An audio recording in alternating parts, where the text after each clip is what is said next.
Следете најновото издание на Дневникот на К1 телевизија. И во овој последен јануарски ден информативната редакција на К1 телевизија ги донесува најновите информации од регионот Македонија и светот. Председателот Иванов од утре започнува консултации со представници на политичките партии. Агенцијата Евростат ја објави најновата анализа. Во неа Македонија е земја со најевтина храна. Во Демиркапија започнуваат подготовките за чествување на празникот Свети Трифун, а поетесата Славјанка Јуткова ја промовираше најновата стихозбирка Синолички. По настаните на денот започнуваме веднаш. Останете со нас. Председателот Иванов утре ги започнува консултациите со политичките партии по однос на актуелната состојба на државата. Советниците ја изгласаа предлог програмата за вработување во општина Велес. 2016 година успешна за општина Росоман. Градоначалникот Стојан Челазов денес како даде својот отчет за сработеното.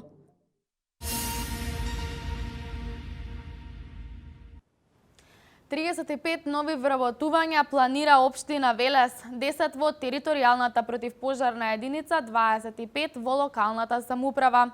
Предлог планот за вработување вчера го разгледуваа советниците и истиот едногласно е усвоен. Советниците на 63-та седница го усвоја предлог годишниот план за вработување во општина Велес. Ова значи дека во 2017 година локалната власт планира во противпожарната единица да се вработат 10 лица, додека пак во локалната самоуправа 25. Планот за општина Велес е 25 вработувања во 2017. Ова се само планирани бројки, за реализацијата не можеме да кажеме како ќе се одвива, затоа што средствата кои што се планирани за вработување во општина Велес се од основниот буџет на општината. А за разлика од годишниот план за вработување кој се однесува на територијалната противпожарна единица, средствата се од буџетот на Република Македонија, кои што се претходно дадени и планирани, а се што е нова бројка искреирана за вработување од територијалната противпожарна единица, треба општината сама да го искреира буџетот, затоа согласно со Министерството за финансии и Министерството за внатрешни работи, оваа година, односно 2016 и 2017 се уште не е даден. Имајќи ја во предвид големината на територијата која покрива Велешката територијална противпожарна служба, советникот Маслак се интересираше дали бројката на нови вработувања може да биде поголема. Противпожарна единица мислам дека беа 10 души за кај. Мислам дека тоа кај е мало. Има за пензија, имаат инвалид, имаат многу да уште се. Би требало да се погледат повише бројка за примање противпожарна. Можностите на општината да определи свој собствен буџет за оваа година, како и за наредната, е со оваа бројка. Општините кои што се соседни на општина Велес, Чашка и општина Градско, треба во својот буџет да си определат и они собствен буџет, барем за бројката на луѓе, односно на пожарникари, кои што треба да биде определена од Градско. Негде беше, мислам, 5 со 4 пожарникари, не држите за збор, што значи дека вработувањата и сите тие трошоци што ги има во општината и на територијалната противпожарна единица, во својот буџет треба да ги префрлат кај нас и ние да можеме да разполагаме понатаму со тоа. Овие планирани вработувања според информациите од локалната самоуправа доколку би се реализирале, би оделе согласно законот за административни службеници, што значи реализација со посебен јавен оглас. Додека пак за вработувањата во пожарната, ќе треба работодавачот, односно градоначалникот, да формира посебна комисија која врз основа на општите и посебните услови за избор на пожарникар ќе одлучува кои кандидати ќе бидат вработени во територијалната противпожарна единица во Велес.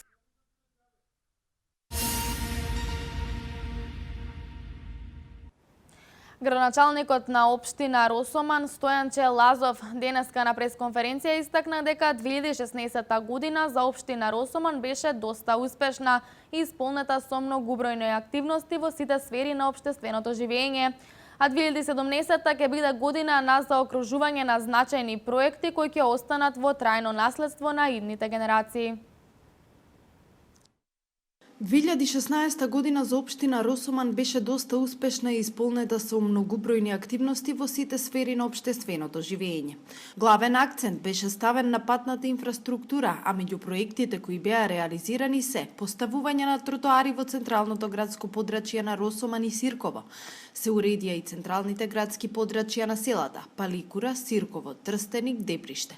Се изградија улици во населените места Трстеник, Паликура, Сирково, Рибарци, Манастирец, Росоман, со што се завршени 96% од сите улици во оваа општина. Со помош на владата на Република Македонија направивме тротоари на главната улица во Росоман, но и ја проширивме за побезбеден сообраќај по неа. Во исто време ја завршивме и првата фаза од изградбата на локалниот пат Росоман-Сирково. Обезбедените средства се по системот 60% владата на Република Македонија, 40% општината. Во делот на изградбата на канализации и водоводи, успешно се направи пропусната шахта за водоводот од Лукар и крак од атмосферската канализација во Росоман. Овде мора да кажам исто така дека по повод 20 години на општина Росоман, во текот на целата година, општината организираше повеќе културни настани, но ќе споменеме и дека испечативме и книга Општина Росоман, хроника на Црноречието.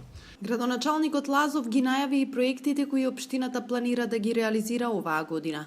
Тој истакна дека 2017 ќе биде година на заокружување на значајни проекти кои ќе останат во трајно наследство на идните генерации. Меѓу другото, Лазов најави реализација на неколку капитални проекти кои се од огромен интерес за општината и за нејзините жители. Локалниот пат Росоман-Сирково ќе биде почнат со завршната фаза штом ќе дозволат временските услови, а е во висина од 26 милиони денари. Уредувањето на централното подрачје на село Манастирец ќе биде завршено штом ќе дозволат временските услови, со доизградба на тротоари и проширување на главната улица, исто така и преминот на Догот. Исто така, имаме аплицирано во Бирото за регионален развој проект изградба на локалниот пат Манастирец-Трстеник, кој ќе се кофинансира од 70% од владата и 30% од општината. Преку Владарски плански регион имаме апликации за дел од крак на атмосферската канализација во горниот тек на Росоман, чија вредност поминува над 5 милиони денари. Тековно за изградба на улици и тротоари во сите населени места, секоја година општината вложува околу 6 милиони денари. Во план е да се обнови доводниот цевковод до резервоарот во селото Сирково, но да се набави пумпа за водоснабдување на Росоман како резервна варијанта при несакани дефекти, посочи Лазов. Исто така, во делот на изградба во план е до завршување на старото училиште за повеќе намени, како целодневен престој на пензионери, библиотека, дом на култура и друго, за што имаме и апликација до Европската унија преку меѓугранична соработка со Република Грција. Успешно ќе го завршиме парното грејење на пелети во училиштето во Сирково, но ќе изградиме игралиште за баскет во Камендон.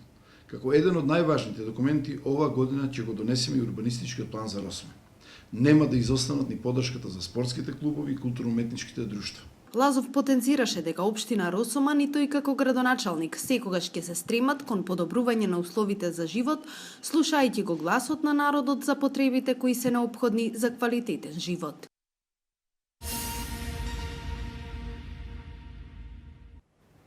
Изградбата на новите кружни текови не само што ќе придонесе подобрување на сообраќајниот режим во Велес, туку истите ќе овозможат граѓаните до црквата Свети Кирил и Методи да стигнуваат и со автомобили.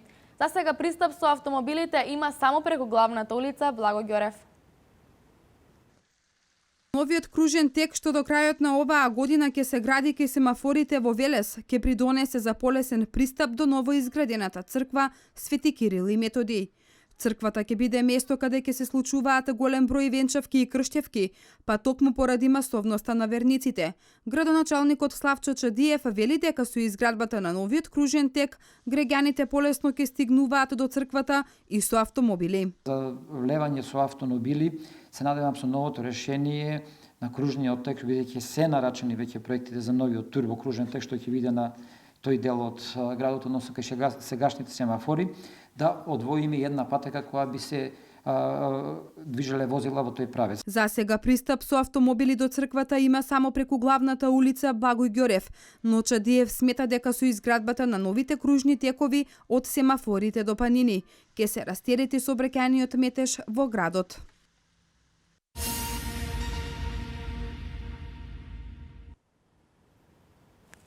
Агенцијата Евростат со анализа од земјите во регионот Македонија има наевтина храна. Кај на терен ги праша Велешани што мислат тие. Катерина Нацева во својот прилог го има сублиматот. Храната во Македонија е наевтина во цела Европа. Ова го покажуваат податоците од истражувањата на агенцијата Евростат, споредено со цените на храната и пијалоците. Освен Македонија, ефтина храна има и во Полска, Романија, Албанија, Србија и Бугарија. Од друга страна пак најскапа е храната во Швајцарија, Норвешка, Данска, Исланд и Шведска. Во Романија најефтини се лебот и житариците, а во Албанија месото. Ефтина риба има во Бугарија, а во Полска ефтини се млечните производи. Кај на терен ги праша Велешани, што тие мислат, дали храната во Македонија е ефтина. Цените, за разлика од другите европски држави, се високи. Високи, а стандардот е мал, платите се мали, за разлика со другите држави што сме и на Балканот, па и Европа. Не е задоволително, не може да одговара на тие цени. А има некои што си го примат поголеми плати. За нив тоа норма. Да. Цените на храната се високи. На нашите моментални стандарди што ги имаме ние од 9-10 денари пари. Во зависност од временскиот период, цените на храната варираат. Ако за време на летниот период овошјето и зеленчукот се наевтини, во текот на зимата цената скокнува. И цената на млечните производи варира, додека пак лебот и белите пецива во текот на целата година континуирано имаат една цена. Она што е изненадувачко е податокот дека Македонија има највисоки цени на алкохолот.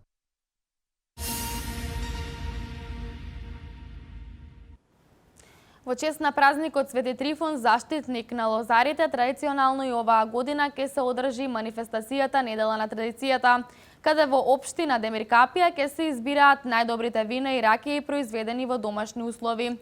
Во тек е пријавувањето на сите оние кои сакаат да бидат учесници во надпреварите.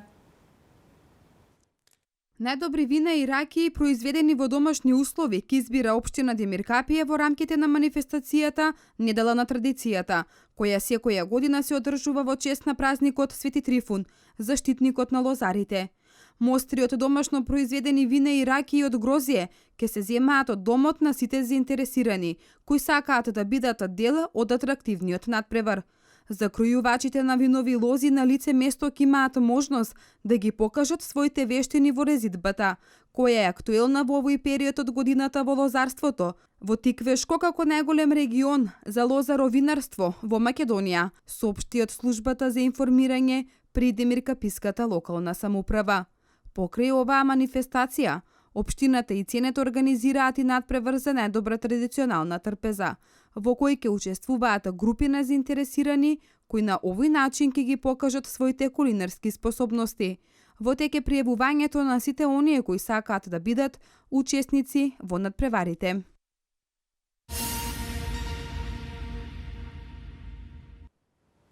Промовирана е најновата стихозбирка Синолички на поетесата Славјанка Љуткова. Учениците на најголемото основно училиште во градот Васил Главинов први имаа можност да слушнат, но и да прочитаат една од 50 песни кои што се дел од 11-тото литературно дело Народокрајниот поет Љуткова. Промоторот Нада Алексова рече дека оваа стихозбирка ќе биде надополнување на детската литература. Моите внуки се најголемата инспирација и сите дечиња, а пак и ние постарите влегуваме и се подсетуваме на детството како на едно волшебно време.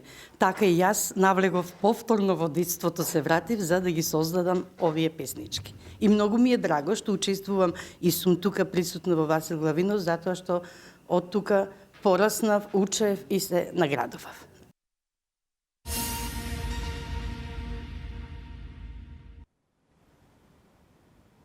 Министерството за земјоделство, шумарство и водостопанство согласно член 16 став 4 од Законот за ловство донесе забрана за ловење диви птици. Како што соопшти, забраната е привремена и се однесува на цела територија на Република Македонија поради опасност од ширење на птичји грип.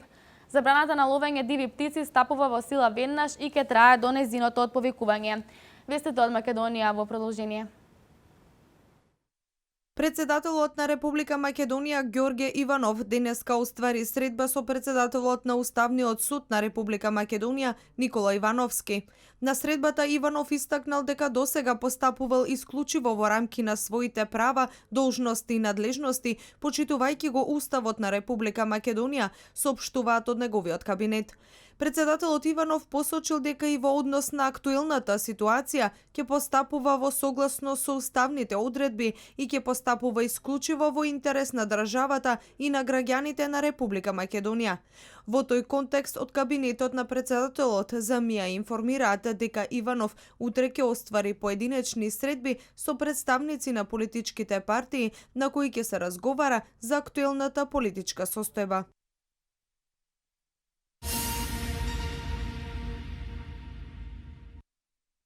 Во македонскиот устав нема јасна одредба што да се прави откако мандатарот нема да состави влада во предвидениот рок.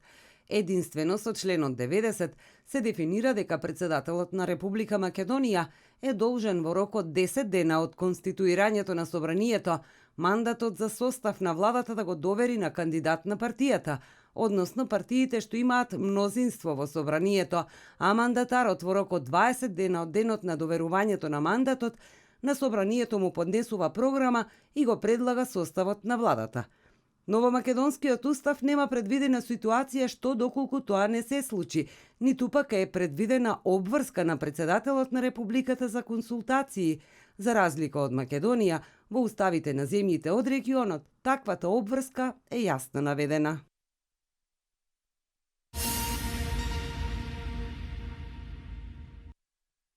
Синоќа пред полнок непознато машко лице на телефонскиот број 192 пријавило дека во зградата на собранието на Република Македонија имало бомба. Веднаш по пријавата на лице место излегле од одделот за антитероризам, а присутните во собранието биле евакуирани. Било направена целосна проверка на внатрешноста на зградата и околу објектот, но не нашле никаква експлозивна направа. По направените дополнителни проверки било утврдено дека лажната дојава за бомба била испратена од телефонска говорница во Казнено-поправниот дом Идризово. Ова е втора ваква лажна дојава по онаа од викендот, кога граѓанин се заканел дека со 2 ракети ќе нападне зградата на владата.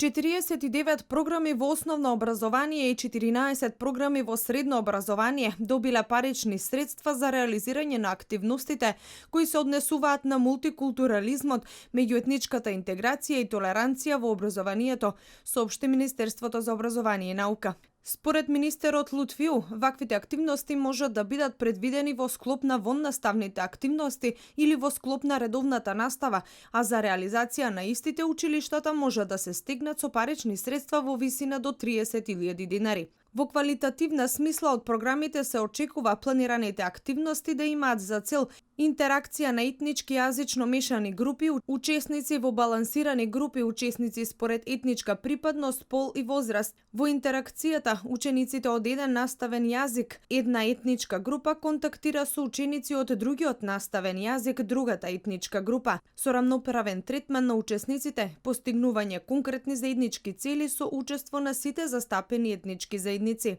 Комисијата за доделување на средства на основно образование и Комисијата за доделување на средства за средно образование направиле евалуација на програмите од сите пријавени училишта од аспект на исполнувањето на квалитативните показатели и задоволување на барањето на јавниот повик.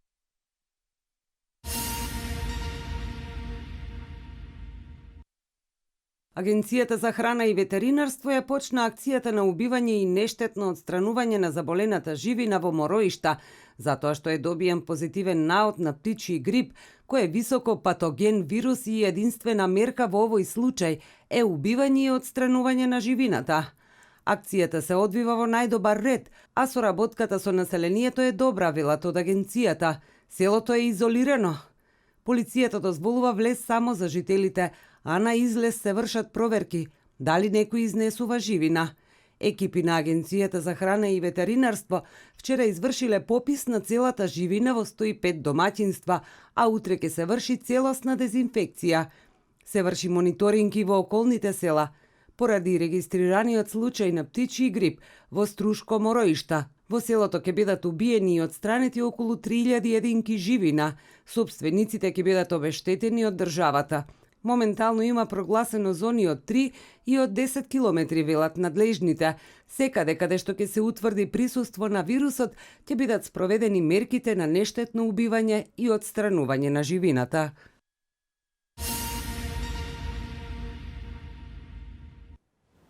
Најмалку 47 лица починаа во текот на последните 3 недели како последица од студови и обилен снег во афганистанската провинција Џузџан. Врнежите доведоа до ограничување на пристапот до здравствените установи и затварање на патиштата, информираат локалните власти. 10 жени родиле мртви бебиња бидејќи немале пристап до болниците, а 2 деца загинале откако биле затрупани од лавина. Портпаролот на покраинскиот гувернер изјави дека властите се обидуваат да укажат потребната помош на настраданите од студеното време. Следуваат останатите вести од светот. Кралицата на Велика Британија Елизабета II во тешка ситуација. По инсистирањето на премиерот на Велика Британија Тереза Меј за официјална посета на американскиот претседател Доналд Трамп во Британија, кралицата Елизабета се најде во тешка положба, пишува лондонскиот весник Таймс. Би било многу попаметно Меј да почекаше за да види каков претседател ќе се покаже Трамп пред да инсистира кралицата да го покани. Сега незиното величество е поставена во крајно тешка позиција, тврди за Таймс познатиот британски дипломат Сер Питер Рикетс, која смета поканата за предвремена. Рикетс наведува дека поради активностите на владата кралицата е вовлечена во политички несогласувања, со што се нарушуваат постоечките обичаи. Дипломатот оценува дека Меј во најкосможен рок треба да најде излез од ситуацијата што ја загрозува честа на кралското семејство. Таймс забележува дека поканата за Трамп за државна посета на Обединетото кралство во првата година од неговиот мандат е невидена, наведувајќи премиери од последните 40 години со кои ниту еден претседател на САД не добил покана за државна посета во Велика Британија за пократок период од 1 година од стапувањето на должноста во Белата куќа.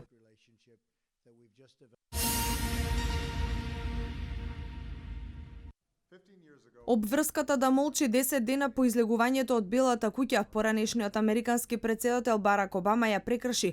Со изјавата која ја даде, тој вели дека ги поддржува протестите против антиимиграцијскиот указ на својот наследник Доналд Трамп, пренесу американските медиуми. Во своето прво истапување во име на поранешниот претседател, Луис кажа дека Обама е трогнат од степенот на ангажираност на луѓето во општествениот живот, демонстриран низ целата земја. Постапките на граѓаните кои го реализираат своето уставно право да се собираат, да се организираат и тоа да го прават, додека власта ќе ги чува. Точно тоа очекувавме да го видиме кога на картата се ставени американските вредности, подлече Обама во својата изјава. Луис, цитиран од ДПА, го отврли тврдењето на Трамп дека неговата политика за прашањето за имиграцијата е слична на постапките на Обама во 2011 година, кога тој го забрани издавањето визи за бегалци од Ирак за период од 6 месеци. Од канцеларијата на Обама исто така беа лиферувани делови од неговиот говор од ноември 2015 година, во која срамна ја нарече идејата за забрана на влез на муслиманите во земјата. Американските медиуми додаваат дека Белата куќа жестоко негира дека новиот претседателски указ е насочен конкретно против муслиманите.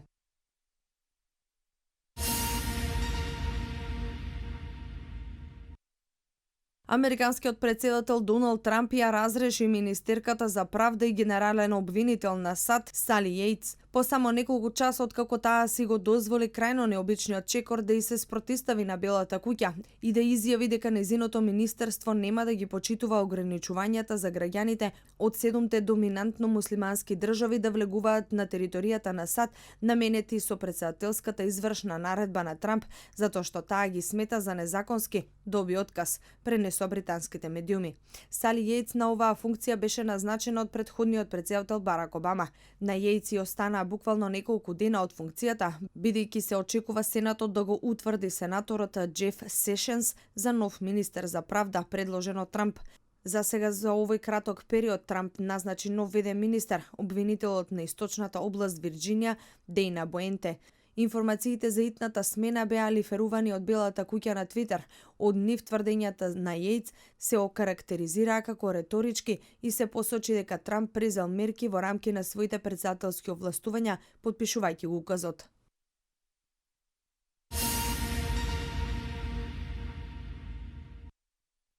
60-годишниот бразилски милионер и бизнисмен Еике Батиста е уапсен денеска веднаш по слетувањето на аеродромот во Рио де Жанеиро поради корупција.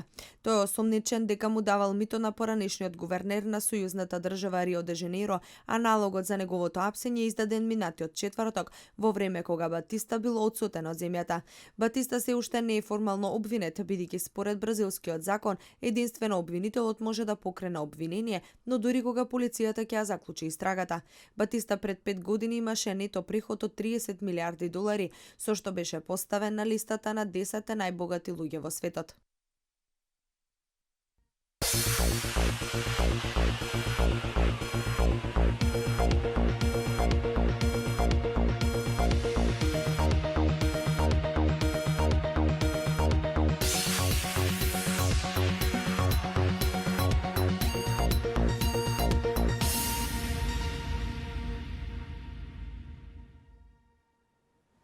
Во последниот ден од јануари во текот на денот имавме променливо облачно со почести сончеви периоди. Максималната температура достигна до 4 степен. Да ги погледнеме деталите во графичкиот приказ.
Ова беше последната информација за овој дневник. Останете со програмата на К1 телевизија. Пријатно!